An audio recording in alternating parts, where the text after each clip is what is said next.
College ಜೀವನವು ಹೊಸ ಕನಸುಗಳ ಆರಂಭ. ಹೊಸ ಗೆಳೆಯರು, ಹೊಸ ಅನುಭವಗಳು ಮತ್ತು ಕೆಲವರಿಗಾಗಿ ಅದೇ ಮೊದಲ ಪ್ರೀತಿಯ ನೆಲೆ. ಇದು ಅದೇ ಕತೆ, ಅರ್ಜುನ್ ಮತ್ತು ಮಯೂರಿಯ ಪ್ರೀತಿಯ ಕತೆ. ಅರ್ಜುನ್ ಚಿಕ್ಕ ನಗರದಿಂದ ಬಂದ ಕಠಿಣ ಪರಿಶ್ರಮಿ ವಿದ್ಯಾರ್ಥಿ. ಅವನ ಕನಸು ದೊಡ್ಡ ಆರ್ಕಿಟೆಕ್ಟ್ ಆಗುವುದು. ಆದರೆ ಮಯೂರಿ, ಅವಳು ಎಂಥ ಅದ್ಭುತಳು! ಸಂತಸದ ಗಾಳಿ ಹೊತ್ತಂತೆ, ಎಲ್ಲರೊಂದಿಗೆ ಬೆರೆತು ಹೋಗುವ ಸ್ವಭಾವ. ಅವಳು ಡಿಸೈನ್ನಲ್ಲಿ ಆಸಕ್ತಿ ಹೊಂದಿದ್ದಳು. ಇಬ್ಬರೂ ಒಂದೇ ಕಾಲೇಜಿನಲ್ಲಿ ಸೇರಿದರು. ಆದರೆ ಮೊದಲ ಭೇಟಿಯೇ ಚಿಕ್ಕ ಜಗಳದಿಂದ ಆರಂಭವಾಯಿತು. ಇದು ಅವರಿಬ್ಬರ ನಡುವಿನ ಸ್ನೇಹವೋ ಮಿತ ಪ್ರೀತಿಯ ಸಂಕೇತವೋ ಅವರಿಗೆ ಅರ್ಥವಾಗಲೇ ಇಲ್ಲ. ಕಾಲೇಜು ದಿನಗಳು ಕಳೆದು ಹೋದಂತೆ ಅವರ ಸ್ನೇಹ ಗಾನವಾಯಿತು. ಮಳೆಯ ದಿನಗಳಲ್ಲಿ ಲೈಬ್ರರಿಯಲ್ಲಿ ಕೂತು ಮಾತನಾಡುವುದು, ಕಾಲೇಜು ಕ್ಯಾಂಟೀನ್ನಲ್ಲಿ ಚಹಾ ಕುಡಿಯುತ್ತಾ ಕನಸುಗಳ ಬಗ್ಗೆ ಚರ್ಚಿಸುವುದು, ಇವೆಲ್ಲವೂ ಅವನಿಗೆ ಮಯೂರಿಯ ಅಗತ್ಯತೆಯನ್ನು ಬಿಂಬಿಸುತ್ತಿದ್ದವು. ಒಂದು ದಿನ ಕಾಲೇಜಿನ ವಾರ್ಷಿಕ ಉತ್ಸವದಲ್ಲಿ ಅರ್ಜುನ್ ತನ್ನ ಭಾವನೆಗಳನ್ನು ಹೇಳಲು ನಿರ್ಧರಿಸಿದ್ದ. ಆದರೆ ಅದೇ ಸಮಯದಲ್ಲಿ ಮಯೂರಿ ತಾನು ಬೇರೆ ಕಾಲೇಜಿಗೆ ಹೋಗುವ ಸಾಧ್ಯತೆಯಿದೆ ಎಂಬ ಸುದ್ದಿಯನ್ನು ಹಂಚಿಕೊಂಡಳು. ಅದು ಅರ್ಜುನ್ಗೆ ಆಘಾತವೇ ಆಯಿತು. ಅವನಿಗೆ ತನ್ನ ಭಾವನೆಗಳನ್ನು ಹೇಳಲು ಧೈರ್ಯವಿಲ್ಲ. ಆದರೆ ನಸುಕಿನ ಹೊತ್ತಿಗೆ ಅವನು ಒಂದು ಪತ್ರವನ್ನು ಬರೆದಿದ್ದ. ಮಯೂರಿ, ನಾನು ನಿನ್ನನ್ನು ಪ್ರೀತಿಸುತ್ತೇನೆ. ನೀನು ನನ್ನ ಜೀವನದ ಪ್ರಮುಖ ಅಂಶ. ನೀನಿಲ್ಲದೆ ನಾನು ಈ ಕನಸುಗಳನ್ನು ಹೇಗೆ ಮುಂದುವರಿಸಲಿ ಎಂದು ಬರೆಯುತ್ತಿದ್ದಂತೆ ಆ ಪತ್ರವು ಅವಳ ಕೈ ಸೇರಿತು. ಮಯೂರಿ ಓದಿ ಆನಂದದಿಂದ ಕಣ್ಣೀರಿಟ್ಟಳು. ನಾನು ಹೋಗುವುದಿಲ್ಲ ಎಂದು ಅವಳು ಅರಳಿದ ಮುಗುಳ್ನಗೆಯಿಂದ ಹೇಳಿದಳು. ಅದರ ಬಳಿಕ ಅವರ ಪ್ರೀತಿ ಇನ್ನಷ್ಟು ಬಲವಾಗಿತು. ಕಾಲೇಜು ದಿನಗಳು ಪ್ರೀತಿಯ ನೆನಪುಗಳ ಸುಗಂಧದಿಂದ ತುಂಬಿದವು. ಕೊನೆಗೆ ಅವರ ಕನಸುಗಳನ್ನು ಜೊತೆಯಾಗಿ ನಿಭಾಯಿಸುವ ಸಂಕಲ್ಪದಿಂದ ಅವರು ಒಟ್ಟಾಗಿ ಜೀವನವನ್ನು ಕಟ್ಟಿಕೊಳ್ಳಲು ನಿರ್ಧರಿಸಿದರು. ಕಾಲೇಜು ಪ್ರೀತಿಯ ಕಥೆಗೊಂದು ಮಧುರ ಅಂತ್ಯ.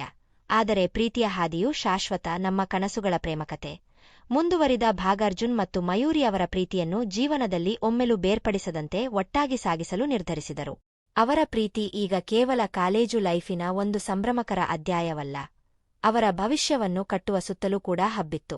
ಕಾಲೇಜು ಮುಗಿಯುತ್ತಿದ್ದಂತೆ ಇಬ್ಬರಿಗೂ ತಮ್ಮ ತಮ್ಮ ಪೂರ್ತಿಯಾದ ಕನಸುಗಳ ಬಗ್ಗೆ ಚಿಂತನೆಗಳು ಶುರುವಾಯಿತು. ನೀನು ನನ್ನ ಜೊತೆ ಇರೋದು ಮಾತ್ರ ಸಾಕು, ಬೇರೇನೂ ಬೇಕಾಗಿಲ್ಲ ಎಂದಾದರೂ ಅರ್ಜುನ್ ಅನೇಕ ಬಾರಿ ಹೇಳಿದ. ಆದರೆ ಮಯೂರಿ ಸ್ವತಂತ್ರ ಮನಸ್ಸಿನವಳು. ತಾನೂ ತನ್ನ ಕನಸುಗಳನ್ನು ಬೆನ್ನಟ್ಟಿ ಅದನ್ನು ಸಫಲಗೊಳಿಸಬೇಕೆಂದು ಬಯಸಿದಳು. ಅವಳಿಗೆ ಡಿಸೈನ್ ಫೀಲ್ಡ್ನಲ್ಲಿ ಹೆಸರನ್ನು ಮಾಡಬೇಕೆಂಬ ಉತ್ಸಾಹ. ಅರ್ಜುನ್ ಕೂಡ ತಮ್ಮ ಪ್ರೇಮವನ್ನು ಬಲವಂತರವಲ್ಲ, ಪ್ರೋತ್ಸಾಹ ನೀಡುವ ಶಕ್ತಿಯಾಗಿ ಬೆಂಬಲಿಸಬೇಕೆಂದು ತೀರ್ಮಾನಿಸಿದನು. ಹೀಗಾಗಿ ಅವರು ಇಬ್ಬರೂ ತಮ್ಮ ತಮ್ಮ ಭವಿಷ್ಯದ ಪಯಣವನ್ನು ಪ್ರಾರಂಭಿಸಿದರು. ಅರ್ಜುನ್ ಪ್ರಸಿದ್ಧ ವಾಸ್ತುಶಿಲ್ಪ ಸಂಸ್ಥೆಯಲ್ಲಿ ಕೆಲಸಕ್ಕೆ ಸೇರಿದ. ಮಯೂರಿ ತನ್ನ ಫ್ಯಾಷನ್ ಡಿಸೈನ್ ಸಂಸ್ಥೆ ಆರಂಭಿಸಲು ನಿರ್ಧರಿಸಿದಳು. ದೂರವು ಅವರ ಸಂಬಂಧವನ್ನು ಪರೀಕ್ಷಿಸಿತು. ಸಮಯದ ಕೊರತೆಯಿಂದ ಎಷ್ಟೋ ಬಾರಿ ಅವರು ಮಾತನಾಡುವ ಅವಕಾಶವೇ ಸಿಗಲಿಲ್ಲ. ಆದರೆ ಪ್ರೀತಿಯ ನಂಬಿಕೆ ಎಲ್ಲ ಅಡೆತಡೆಗಳನ್ನು ದಾಟಬಹುದು ಎಂದು ಇಬ್ಬರೂ ನಿರ್ಧರಿಸಿದ್ದರು. ಪ್ರಶ್ನೆಗಳು ಮತ್ತು ಪರೀಕ್ಷೆಗಳು ಕಳೆದ ಕೆಲವು ತಿಂಗಳುಗಳಲ್ಲಿ ಅವರ ನಡುವಿನ ಸಂವಹನ ಕಡಿಮೆಯಾಗತೊಡಗಿತು. ಮೊದಲು ಪ್ರತಿದಿನವೂ ಕಾಲ್ ಮಾಡುತ್ತಿದ್ದ ಅವರು ಈಗ ವಾರದಲ್ಲಿ 2 ಬಾರಿ ಮಾತ್ರ ಮಾತನಾಡಲು ಸಾಧ್ಯವಾಯಿತು. ಇದರಿಂದಾಗಿ ಅವರಿಬ್ಬರೊಳಗಿನ ಭಾವನೆಗಳು ಬದಲಾವಣೆ ಕಾಣತೊಡಗಿದವು. ಮಯೂರಿಗೆ ಅರ್ಜುನ್ ದೂರವಾಗುತ್ತಿರುವಂತೆ ಅನಿಸಿದಾಗ ಅವಳು ತಾನು ಎಲ್ಲವನ್ನೂ ನಂಬಿದ್ದೇನೆ ಎಂದು ಆತಂಕಪಡಲು ಪ್ರಾರಂಭಿಸಿದಳು. ಅದೇ ಸಮಯದಲ್ಲಿ ಅರ್ಜುನ್ ಒಬ್ಬ ಉದ್ಯೋಗಿಯಾದ ಮೇಲೆ ತಾನು ಮಯೂರಿಗೆ ಸರಿಯಾಗಿ ಸಮಯ ನೀಡುತ್ತಿಲ್ಲವೆಂಬ ಭಾವನೆಯಿಂದ ಬೇಸರಗೊಳ್ಳತೊಡಗಿದನು. ಒಮ್ಮೆ ಮಯೂರಿ ತಾನು ಮೊದಲಾದೇದಂತೆ ಹೊಂದುತ್ತಿದ್ದ ಸಂಘರ್ಷವನ್ನು ಅರ್ಜುನ್ಗೆ ತಿಳಿಸಲು ನಿರ್ಧರಿಸಿದಳು. ನೀನು ನನಗೆ ಹೆಚ್ಚು ಸಮಯ ಕೊಡುತ್ತಿಲ್ಲ, ನೀನು ಬದಲಾಗಿದೆ ಎಂದು ಅವಳು ಕಣ್ಣೀರಿಟ್ಟು ಹೇಳಿದಳು. ಇದನ್ನು ಕೇಳಿದ ಅರ್ಜುನ್, ನಾನು ಬದಲಾಗಿಲ್ಲ ಮಯೂರಿ, ನಾನು ನಮ್ಮ ಭವಿಷ್ಯಕ್ಕಾಗಿ ಶ್ರಮಿಸುತ್ತಿದ್ದೇನೆ ಎಂದು ತಾನು ಅನುಭವಿಸುತ್ತಿದ್ದ ಒತ್ತಡವನ್ನು ಹಂಚಿಕೊಂಡನು. ಸಂಪೂರ್ಣ ಒಗ್ಗಟ್ಟು ಆ ಕ್ಷಣದಲ್ಲಿ ಅವರಿಬ್ಬರೂ ಅರಿತುಕೊಂಡರು. ಪ್ರೀತಿಯಲ್ಲಿ ಅರ್ಥಗರ್ಭಿತ ಸಂಭಾಷಣೆ ಮುಖ್ಯ. ಅವರು ಕೇವಲ ಪರಸ್ಪರ ಪ್ರೀತಿಸುತ್ತಿದ್ದಾರೆ ಎಂಬುದನ್ನು ತೋರಿಸಬೇಕಾಗಿಲ್ಲ, ಅದನ್ನು ಪ್ರತಿದಿನದ ಕೃತ್ಯಗಳ ಮೂಲಕ ಸಾಬೀತುಪಡಿಸಬೇಕಿತ್ತು.